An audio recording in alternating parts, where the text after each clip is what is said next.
to LOA Today. I'm Walt Thiessen. With me today are Louis D'Souza and Anne-Marie Young. This is your Daily Dose of Happy. We are so happy you decided to join us today. No, I do have a special reason to be happy today because I finally tested negative for COVID yesterday after 12 days of dealing with this nightmare of a thing. So, hooray, finally got past that. Now I just need to get the energy back. But, one step at a time, good progress. I'll go with the good progress. That's all that I really want at this point. Just feel better. And toward that end, we also have a guest joining us today who's all about feeling better, this is going to be a good mix because, of course, we're about your daily dose of happy. And he's all about living a happier life. I don't think we're going to have any trouble finding anything to talk about here today. I mean, that's just a guess. I mean, I'm kind of like throwing a dart out in the darkness, but I think it's going to work out well. So Tom Glaser, thank you for joining us on the show today. How you doing? Pleasure to be here. I'm well. No COVID to report here. So that's great. Yeah. Most of us are very happy when we put that behind us because it's not fun. But it's behind me. Yay! I like that. I have to say though, well, when I got it, both times I've had it, it's been nice to just sit back and do nothing and watch telly. There's always a bright side, right? Every cloud. Absolutely. It's true.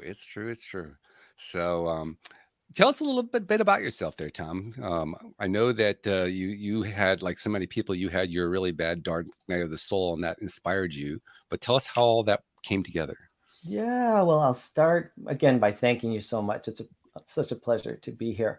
Gosh, I'm a dog lover. I am a gardener. I live in Minneapolis most of the time, but I spend as much time in Southern California as possible. So I'll be heading there soon for the season. So that's good news. Oh, and next week, get this, I am taking a week for a yoga retreat in Costa Rica on the beach. So I got a lot to look forward to here. Yeah.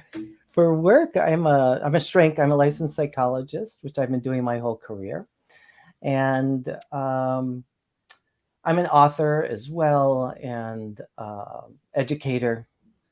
And you mentioned that dark night of the soul. So I had my dream job. I couldn't wait to wake up every morning and go to work. And I was planning to retire at this job. I was a senior counseling psychologist at a small college. So I got to do the individual psychotherapy that I adore.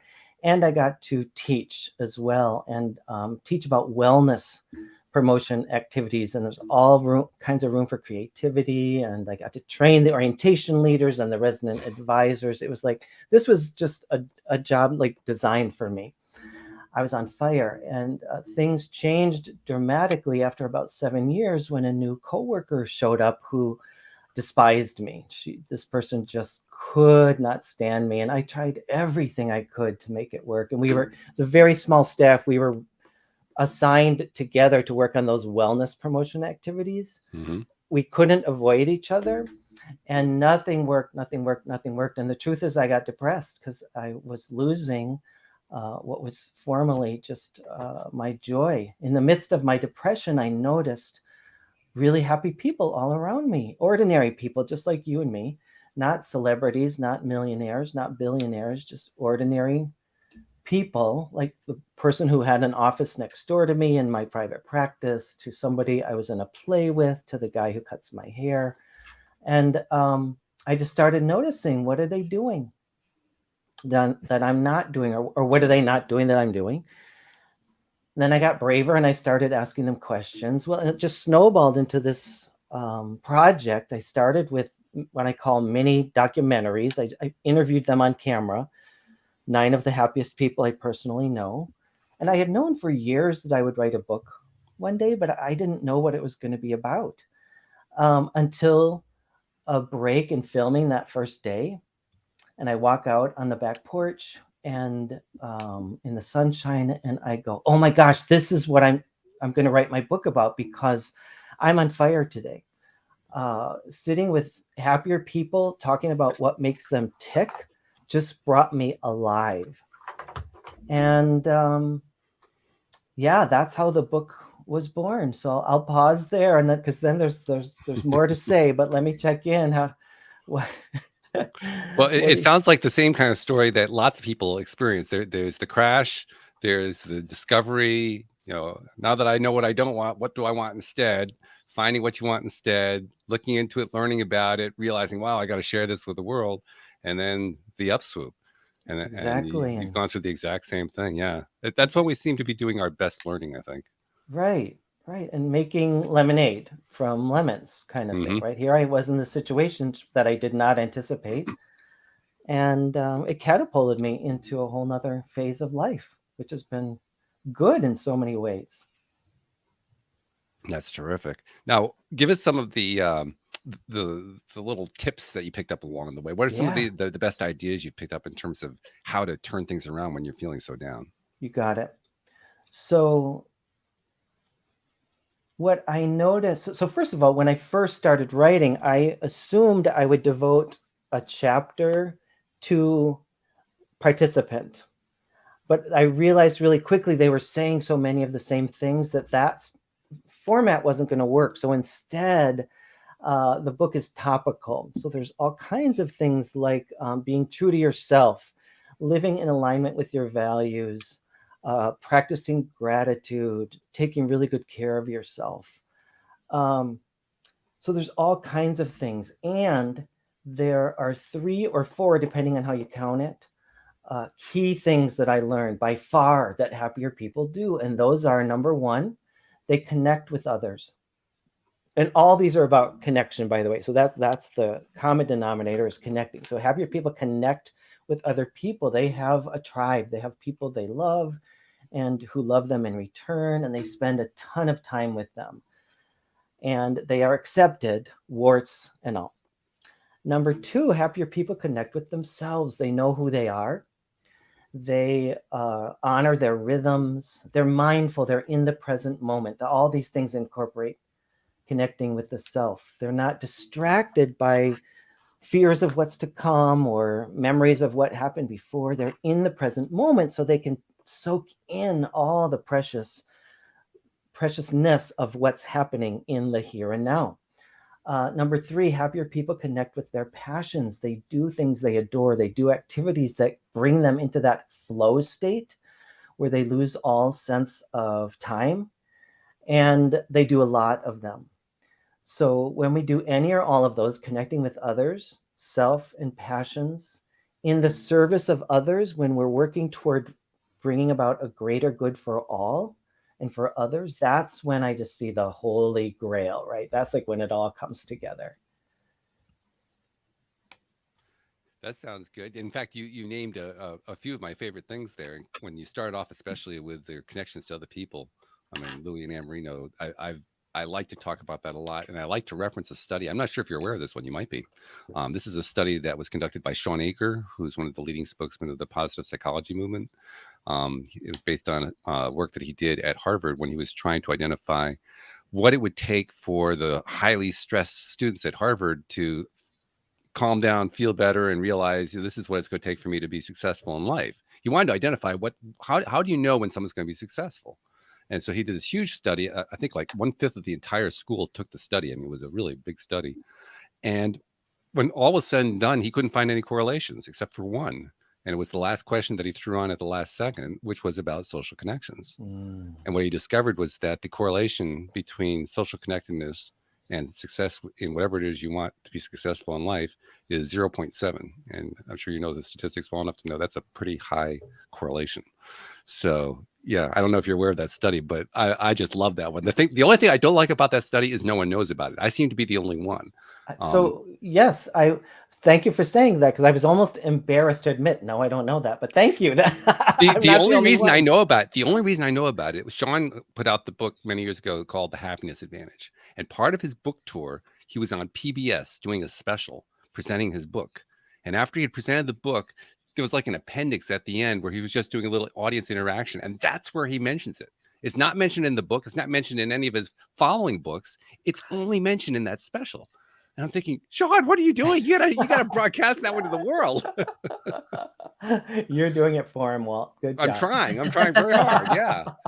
because I think it's so freaking important. It's essential. We, as much as air or water, we are social beings. We're mammals. We've got to have people. We got to have our peeps. Yes. No doubt about it. No doubt at all. And then, of course, you follow that up with how you feel about yourself. That to me is the holy grail right there. Social connections and how you feel about yourself. Your connections to others and your connections to yourself. Well, and you have to have one to have the other, right? And it's the chicken or the egg, right? And in fact, I've talked about this with a lot of people. We tried to explore which comes first. Is it connection with others or is it connection with yourself? And an argument could be made for both. But the truth is, right, when we're born, we have to be connected immediately, right? I mean, how do you find out who you are except through in relationship to other people, right? We have to start by a solid connection with a caregiver to thrive.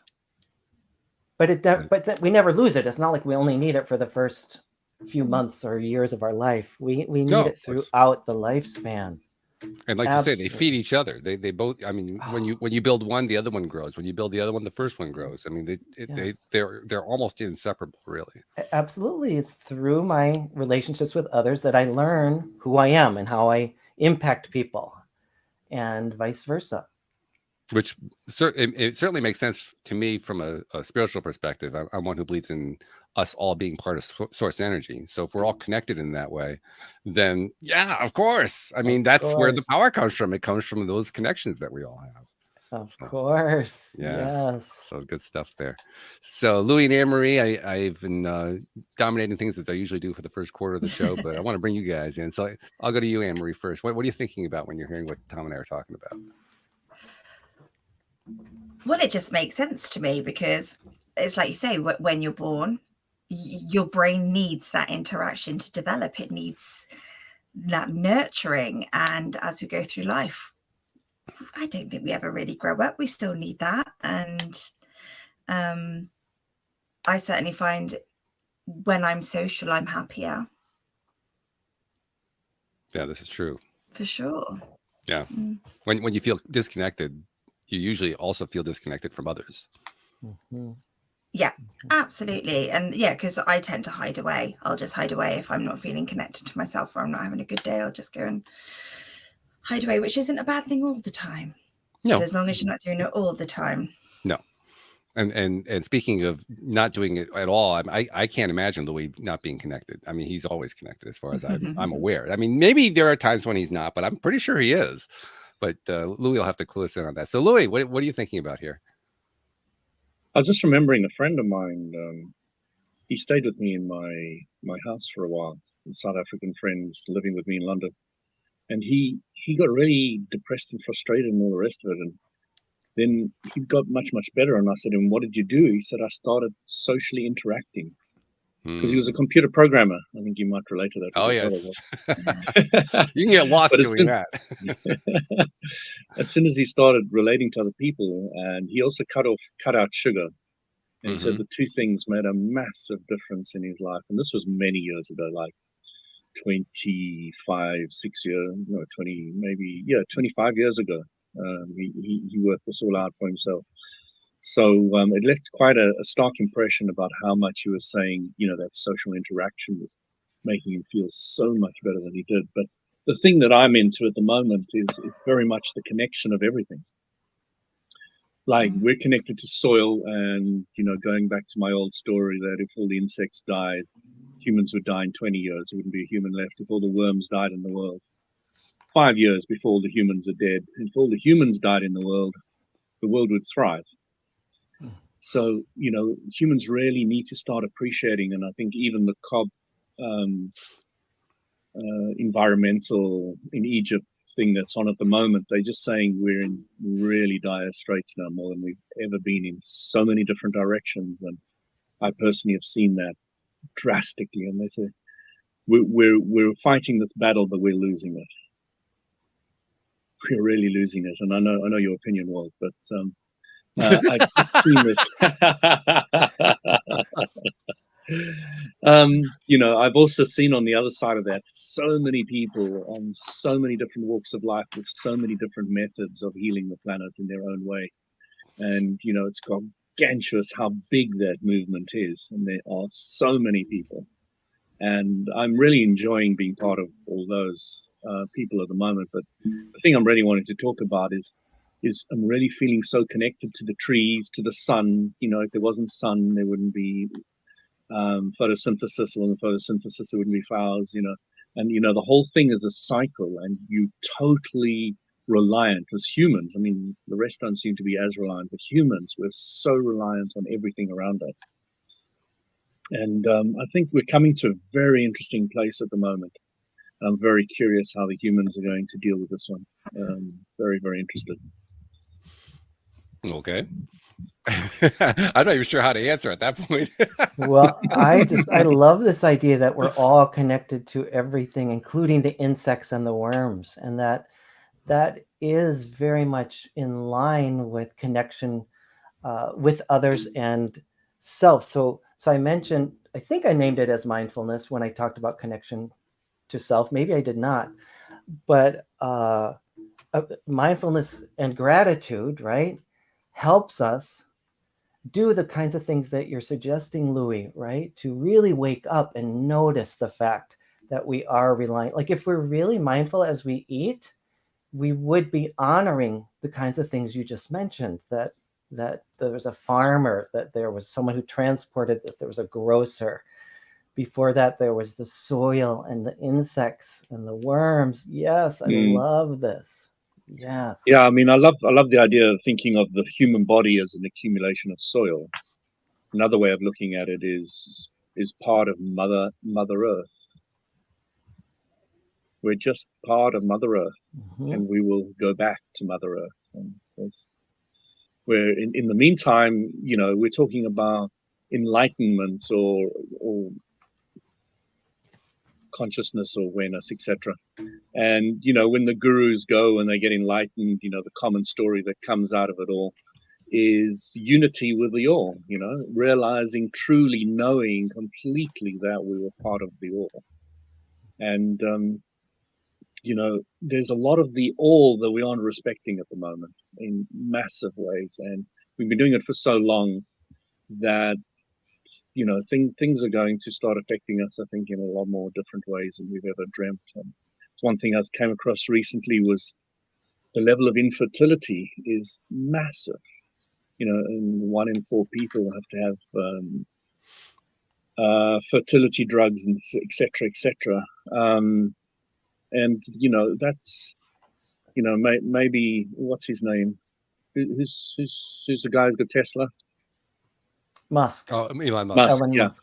Yeah, he was saying one of the big problems is we really need to have more people on this earth, not less. Mm-hmm. And you can start seeing the huge loss of people in China, and now they've taken away the rule that you can only have 2 kids or whatever. Now you can have as many as you want, but it's so ingrained in their psyche they don't want to have any more kids. I think India is the one country that's really increasing their population massively. But the rest of the world has stabilized. A lot of them have stabilized or cut them down. But it's just really interesting. I'm just looking at all the things that are going on around at the moment, and I'm just thinking there's such challenging times ahead of us, and I'm really wondering how we all going to deal with it and how we're going to come out of it.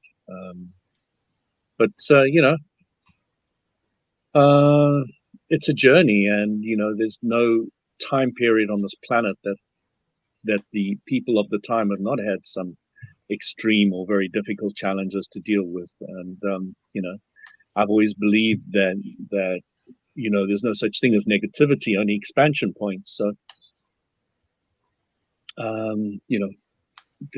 is the question if we will be alive to expand, but we might be able to take another body or something. I don't know, but I'm really watching so many different aspects of what's going on at the moment. And I've joined a group called Rotary International. You might know it, and we had 70 people we gave a dinner to. So we picked up all these old people all over the place, and took them there. We gave them a meal. We gave them we gave them music, dancing, live music, etc. 3-course meal for 70 people, and it was such a fun event. With the thing of the guys that I picked up, and all of them were so grateful, and they were one of the big things that they were saying is loneliness. Mm. This is what I wanted to bring in. They were saying, we're so lonely, and I look forward to this event every year. And there's a lot of people out there who aren't connected. They're very lonely, and the Western society doesn't look after the old people very well at all. We expect insurance and policies and all the rest of it to look after them. Where in Africa, and South Africa was brought up there, the native tribes there were based on, I want to have lots of children because the children look after me when I'm old. If I don't have a lot of children, I won't get looked after. So, and that creates a whole family unity, which is completely obliterated in this day and age in the West. So, it's really interesting. I'm just watching all the different factors going on at the moment, and it's really, really interesting. And how many people, just like Rotary is one of the third biggest charity organizations in the world that doesn't take any money to look after it. You actually have to pay to be a member. And you've got, this is just one, just one of the tiny things. When we sit in the meeting there and they tell you all the things that they've done, even now, just our club, we brought in 2 weeks, £10,000 for Ukraine. But there's so many different people on different levels that they're helping, and this is just one organization. Then I'm also part of the Save Soil movement, and they're hugely invested at the moment on a massive scale. They've already targeted 3.8 billion people, which is massive. It's probably the biggest by bar none event that's taken place on this planet so far. Just helping people appreciate soil and understand that, soil is our life. Our body's made of soil, and if it's decreasing in its quality, etc., then the humans are going to decrease in their strength and their resistance. So, if you're going to have poison food, etc., all the time, one dose of Roundup kills 50% of the worms, for example. And you know how many doses they put on the farm. And, if you go to many of these huge industrial farms and you put your fork in the ground, you just break your fork, it's so hard. And, even the fertilizers these days aren't coping that well. But, there's so many solutions to it all, and they've all got all these solutions, and people are starting to use them, and especially in America, because your food, by the sounds of it on a global scale, sounds quite bad out there. Compared to Europe, etc. You've been far more liberal with your fertilizers and your poisons than a lot of the rest of the world. So, looking at the Netherlands, they've done one of the best jobs with the whole soil, etc. Of almost any country. And one of the reasons for that is they had to get rid of the sea to make land so that they can grow things. So they had to make sure that whatever they were putting down there could grow, because they literally reclaimed a lot of sea. So they've got a huge amount of knowledge and information of how to adjust the land to make it habitable, and to make it grow things. And then Norway's got one of the biggest seed banks, etc. And you can just imagine the accumulation of all these different seeds. They've got it under the ice, these massive storage rooms of that, and like Norway is also very interesting from the point of view. It's one of the only countries that doesn't have any debt, no debt. Imagine a country with no debt. It's pretty cool. So yeah, this whole unity thing is really getting to me. When I go outside, I'm really respecting the tree and respecting the ground, and not because it's some wee woo 60s type thing. It's just because it just feels good to me, and I feel good about it. And it's just I feel more balanced and connected and all the rest of it. So yeah, the connecting is probably the biggest thing that's hitting me like an absolute ton of bricks at the moment. How we all connected. We're all connected. You know, what happens in one part of the world at the moment affects the other one drastically.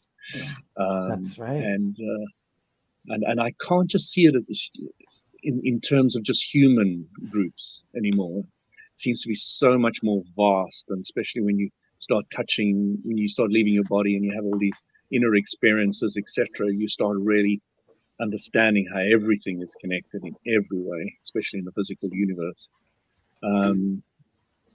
And you know, it's so special, that connection. It's just so incredibly special. And we really, I'm learning to have respect for all the different layers of connectivity, specifically the ones that relate to me creating a physical body and sustaining it. There's in 1 teaspoon of soil, there's billions of microbes, etc. And we've only studied 1 or 2% of them. So there's so much life that we don't even know about, and it's just gargantuous. So I'm really enjoying all the different things that are happening around me at the moment. It is really a journey, as somebody said to me once. It's a journey, and you go along this journey in your own way, in your own time, and you respect everybody else for doing their journey their way, and off you go. And I'm just finding there's a lot of people who, because I've got such a broad outlook on so many different things, I'm finding so many people I'm bonding with, little groups.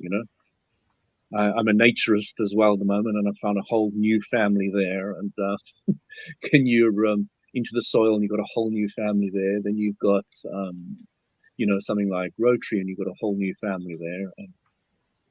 And just goes on and on and on, where you're connecting with everybody else, and everybody's doing a little bit. And even in Rotary, I'm seeing there's lots of things I don't want to do, so I don't do them.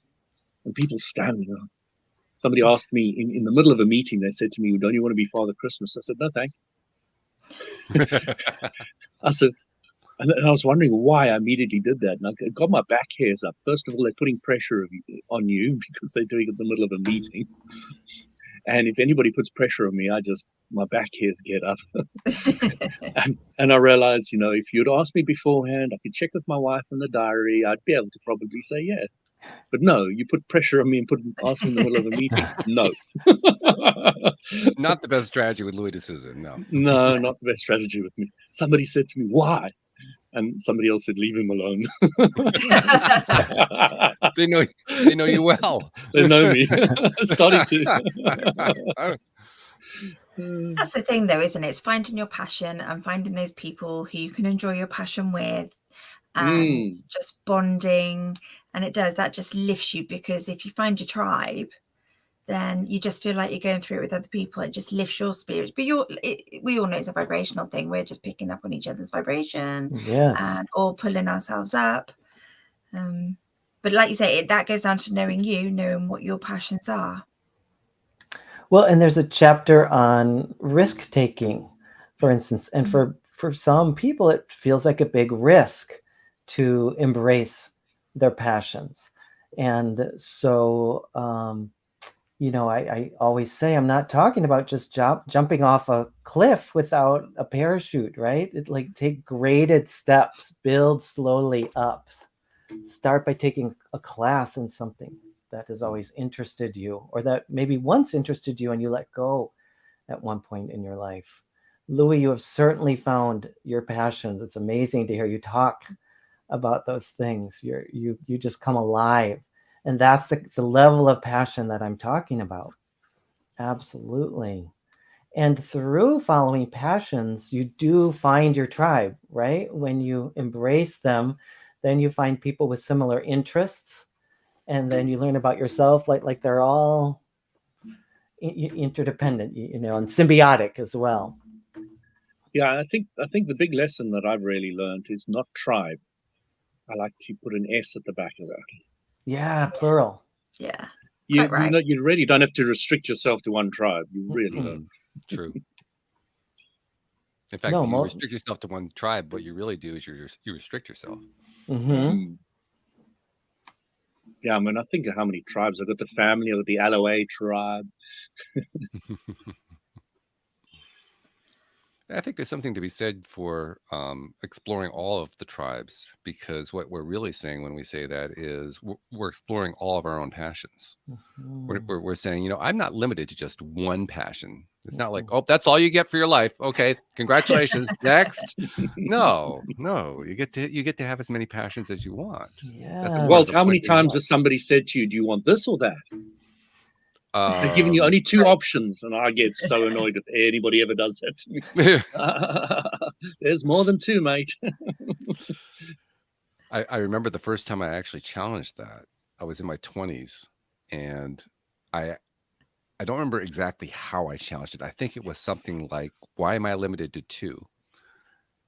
And it was at a time where that kind of breakthrough thinking was certainly not going on in any of the circles I was involved in. So I flummoxed the person who said it to me. Like they like, no, you're only allowed two choices. I said, but I take more than two. He's, well, you can't do that. I said, well, yeah, watch me. It was a big deal at that point. I mean, today it's gotten to the point where people are much more open to a whole wide range of things, but there was a time where you had to go with the program. That was it. No third option. Sorry. Next. Good. If somebody's for you, determined to only give me two options, I say I'll choose the third, which is none of the two. None of the two, right? Well, I'd like to tell you about my conversation sparks, if that's okay. Sure. So I was going out doing public speaking gigs when my book first came out, and I would take them through basically what I took you all through, how I came to write the book and the main themes of it, and I would do a standard, reading portion of a chapter or two, and I would wrap up my talks by saying, I hope I have inspired you to connect more deeply with yourselves, with others, with your passions. And what would you imagine people would do based on that? A 45-minute or 1 hour talk. Yeah, like Walt. Look at Walt's face. Walt's like, I don't know. People didn't have a clue how to do it. So I realized I needed to remind, or in some cases teach people how to connect more deeply. And so I very quickly altered my public speaking talks into more experiential activities where I lead them through a process in which they connect more deeply with themselves or others. And from that, this product was born. So the process is I offer a conversation starter, an open-ended question, and then teach people or remind them how to listen actively and feedback. So splitting people into dyads, two people, where one is the listener, and reminding them how to listen really actively, specifically for themes and values. And I give a conversation prompt to the speaker and have the listener feedback after 2 minutes what they heard as the person's themes or values. And notice as they're doing this whole activity how connected they feel with themselves and with the other person. And often people would pair up with strangers. Sometimes it might be with a spouse or a family member. And people would be brought to tears in 5 minutes through this activity, and an explicit opportunity to listen really deeply, to be heard, and to know they have been heard, and to hear can be so moving for people. And so then I kind of put that whole experience in a box. So this includes instructions for active listening and 102 conversation starters based on all those themes in my book. So this is these full, what? These like cards? What's the yes, object? exactly. It's the full heart living conversation sparks, and yes, cards with just one statement. Right. You can pick one at random, and if you want to just use it like for journal writing, people do that, or if you want to do it in a small group, or often people will do it in a sometimes in dyads, but I've seen it done often in groups of say 4 or 5 or 6 people. What's really cool, I've done it with my son and his friends. So young adult boys or men And it's really good. You know, we have all kinds of stereotypes, right, about young adult men, how limited they can be, how self-centered they can be.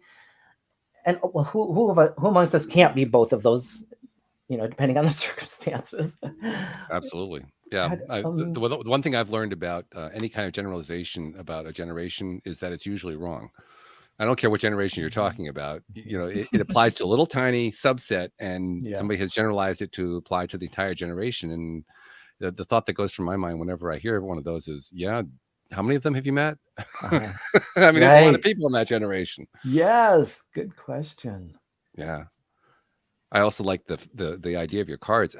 Because what your cards are really doing is they are asking people to focus attention on something that in today's society we really don't spend a lot of time on: listening and expressing. And it seems so odd to say that we live in the era of social media, lots of expression going on, Right. but very little of it is one-to-one. Correct. Mhm. And you're Exactly. basically you're reseeding, to borrow from Louis' soil analogy. You're Ah, reseeding the idea that the one-to-one connection is the vital one. yes, it is. It is vital. In fact, you're also taking it to the point where people are kind of reintroducing themselves to it, Mhm. right? Mhm. Because they haven't been engaging in it on a regular basis. Mhm. I think that's part of why people are moved to tears so quickly, because Yeah. It's And it's a skill almost that needs to be redeveloped. yes, so sad and true. Go ahead, Mhm. Anne-Marie.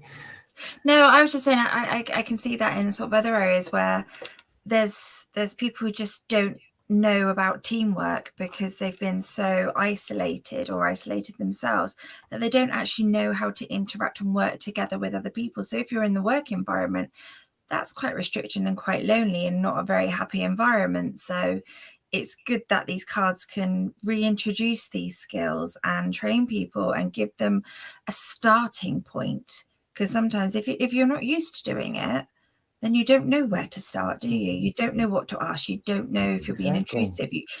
It's quite nice to see. Exactly. This gives permission and a structure. Mm-hmm. Sure. Yes, exactly. And how has it been received? Like I say, people are moved to tears very quickly. It's just phenomenal and so rewarding to be a part of. So very, very, very positively. When they give you feedback on why they were moved to tears, what do they say? Oh, it's kind of like you all have just been saying. It's like it's been so long since I've had an experience like that, and I can't believe. And it can go two ways. Again, I said sometimes people are paired with a stranger, and then that in a few minutes you could see me so clearly, so deeply. People get moved by that, and I've had this experience. I've done them with my husband, and so we've been together almost 30 years. You know, even me going into it, I assumed I knew what he would say, and I assumed I knew how this experience would go, and I was wrong. I was so wrong.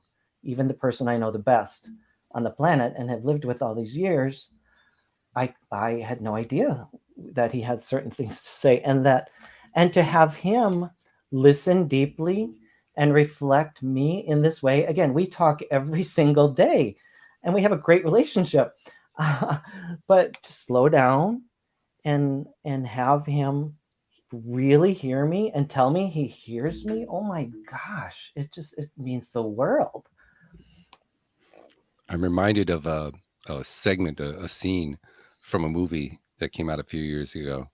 The star in this particular case was Susan Sarandon, and Sarandon's character in the scene gives the opinion that the primary reason why people pair up, why they develop primary relationships, is to witness each other's lives.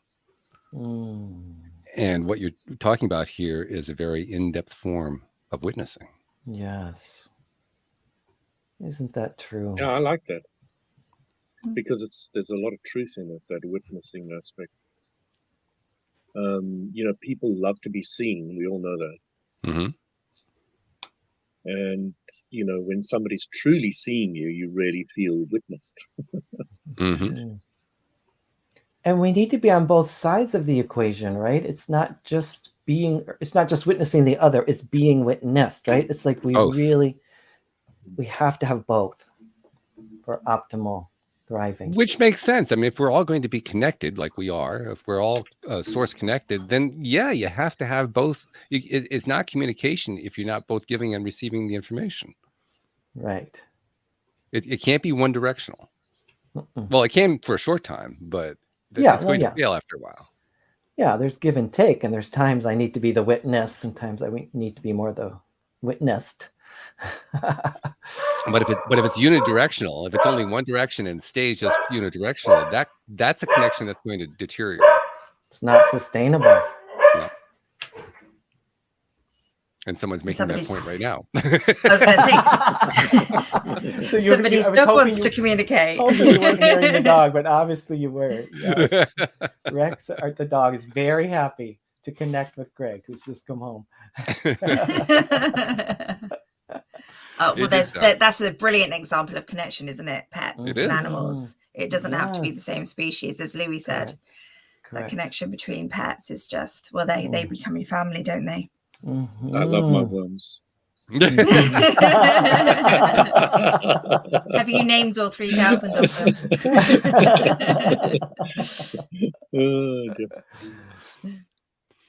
Yeah, that'd be quite a trick, actually, to keep track of all the names of the worms. Like, wow. You'd have to have a database for that. Louis or others, have you heard the spider study? They studied 3 spiders. I'm not going to be able to name the source of this, but I do remember distinctly hearing about it. And one spider would like leave the not the nest, what do they call it? The web. One was more adventurous. One stayed to the center of the web way more. They noticed these behavioral differences, and one was kind of a combination of 2. So even individual spiders have tendencies and why not even call them personalities, right? Those are like personality types there. So I bet if you got to know how even a handful of your worms, right, you could, in time, you probably would recognize one would have a spot here, one would have a spot there, one would be different size, right? Absolutely. They're individual. Yeah. Yeah, I mean,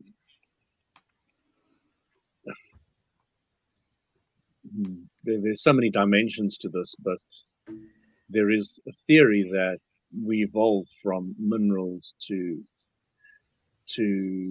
plants to animal to pets or animals that are close to humans, and then to humans. If any of that's true, you kind of think, there's a level of individuality all over the place.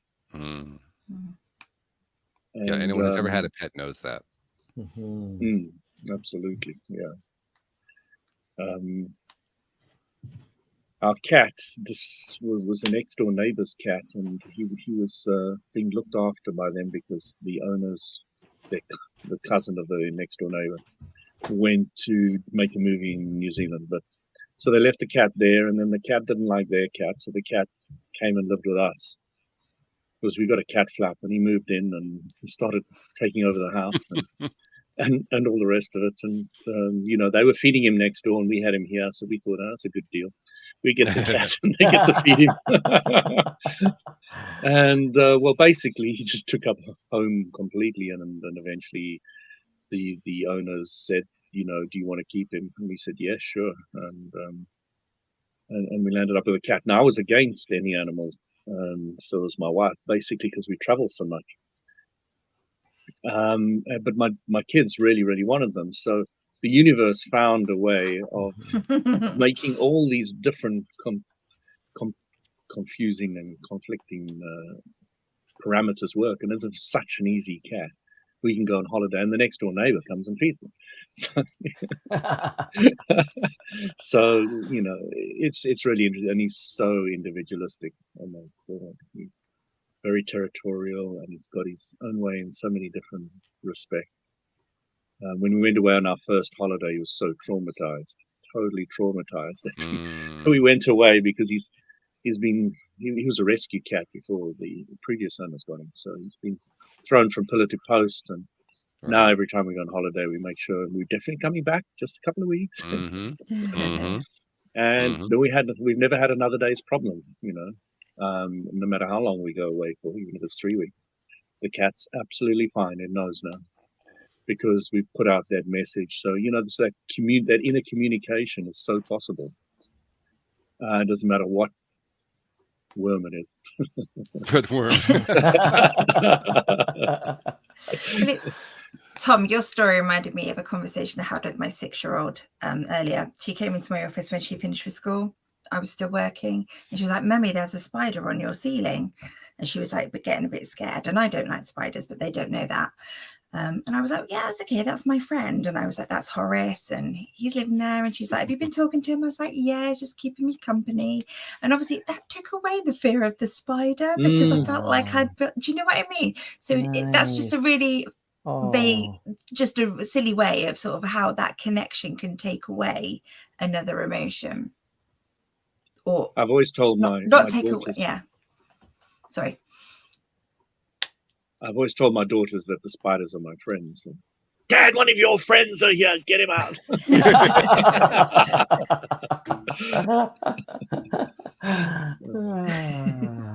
Well, they got part of the message. That's good. Exactly. I think Anne-Marie did it better than I did. Let's just say they're working on the other half. That's all. One step at a time. That's the way these things work, right? We would ideally love to have a world where everybody's perfectly connected and so forth. But in reality, it's messy. It's a messy world we live in. And when you live in a messy world, messy things happen. So the way I like to look at it is, yeah, there's a mess, but is it getting cleaned up? Is it improving? Is it getting worse? Is anybody paying attention to it? Is there still a mess? Give me some details there. But whatever you're seeing there, what can you find in it that's actually improving? Yes. Well, my daughter must have been listening upstairs, because she's just sent me two photos of the cat.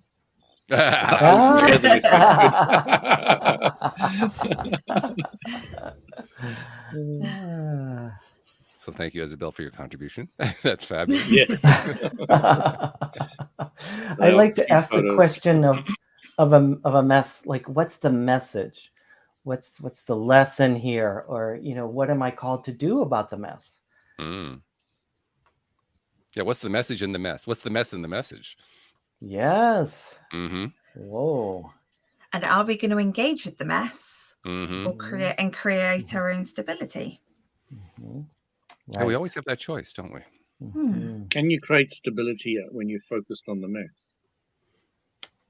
Not directly, but when you recognize that the mess is an opportunity to refocus, then you can. Once you're focused on where you want to be, then you can start getting where you want. But if you're still focused on the mess, you're going nowhere. You're going to amplify it, and it's going to get worse. Well, tell me what you think about this then, because this is what I do so often with clients is we start with the mess. What do you know about it? It is those curiosity questions. What are you noticing? What's coming up? Where is it? If it's, an emotion, where is it in your body? And from the curiosity, often like the kernel of where we want to go arises. Like the solution already exists in the mess itself. Sure. I think that's changing the perception, isn't it? It's changing the perception of what the mess is, your relationship to what that mess is, and using that into something that you can use positively in your life or learn and grow from. Right. So, Tom, you've got 14 seconds. 14 seconds. Oh my gosh. No pressure. You use it wisely. So if you understand the law of attraction, if you focus on something more than 14 seconds, you amplify it. So if you're spending more than 14 seconds focusing on somebody's problems, their mess, then you're amplifying it. Yeah. And the universal law of attraction, if you spend 1 minute on it, will bring 2,000 man hours of work into amplifying that. So I think, from my own perspective, I really wanted to be very clear that when I know what I don't want, I take that as an expansion point, and I don't look at it as negative anymore. And I really start immediately, my mind stringing, okay, I know what I don't want. What do I want? Oh, okay, I don't like the cat there. Let's do this to make them not there anymore. And that feels much better because the cat won't be there anymore. My cat loves taking my seat every time I want to put my shoes on. He's on my seat. You're good at that. You're very good at that. Louis, you're denying him that connection to you. He can sit in my lap, but not on my seat.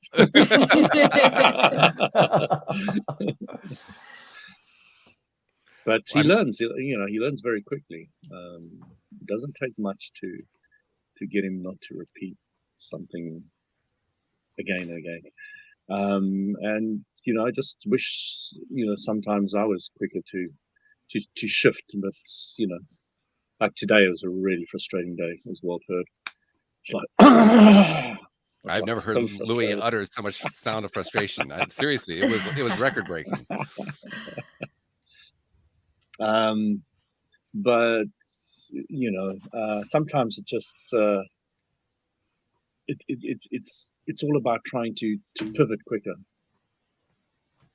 and the quicker you can pivot, the nicer, happier, easier life is.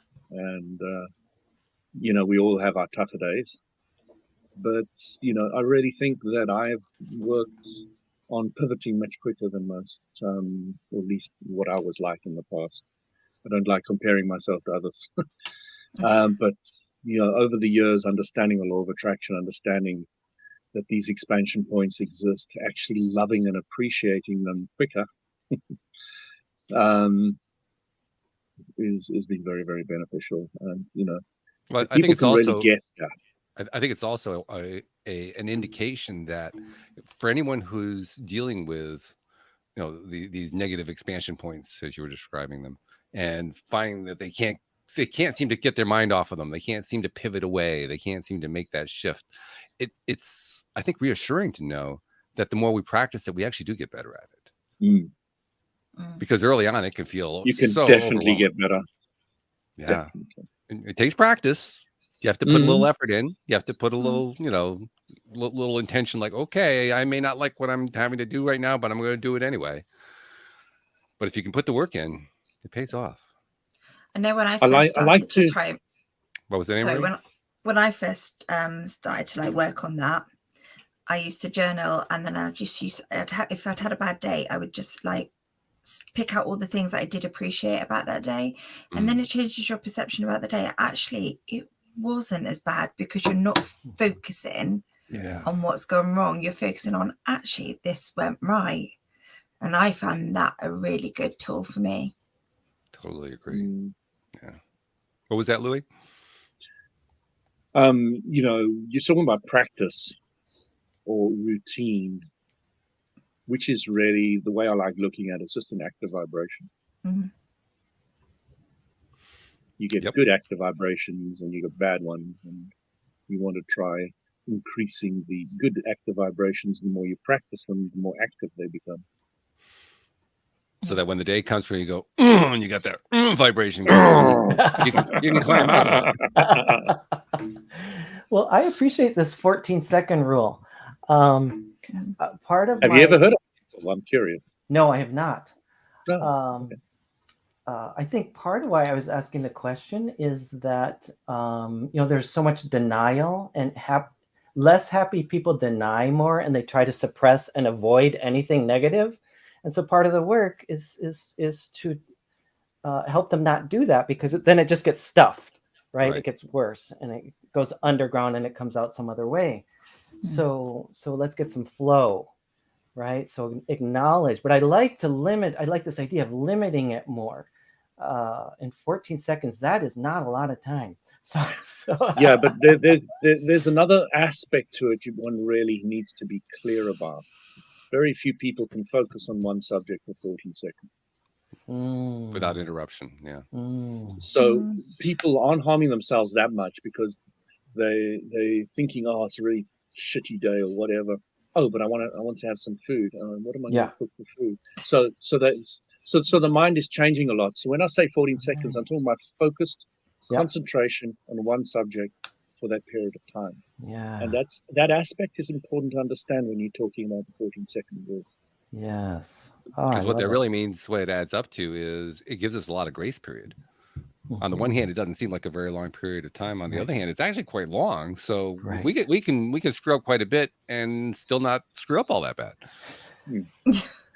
But on the other side is if you really learn to focus on one thing for 14 seconds, what you cannot achieve is almost non-existent.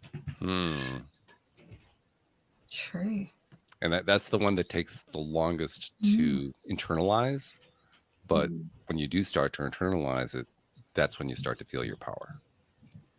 And then, of course, Abraham Hicks says it's easier to teach humans to still the mind than it is to teach a human to focus on positivity of what they want.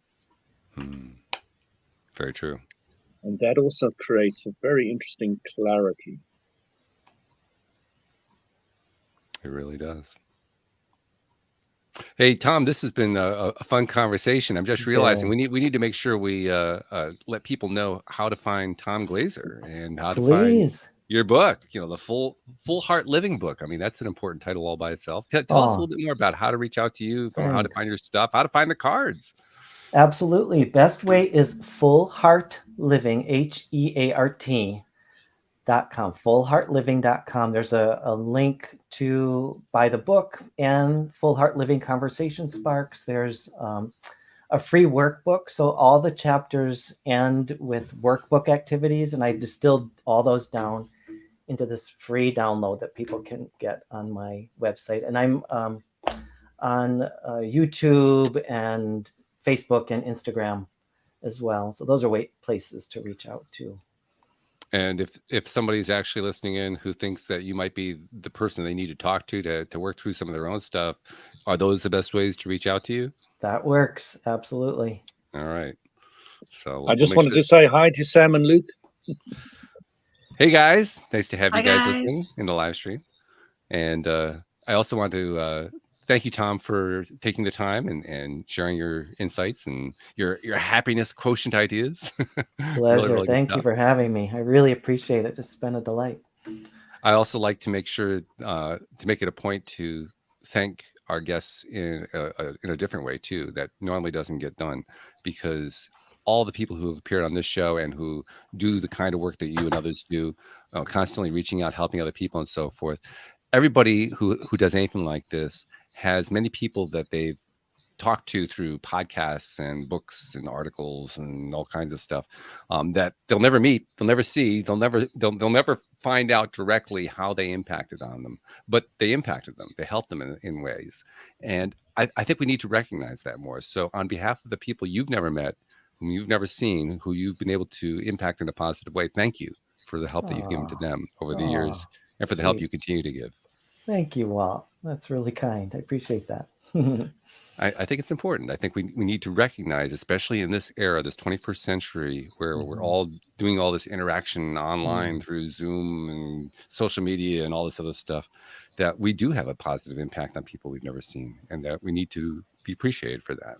Thanks. Because when we're appreciated, then we can also appreciate ourselves.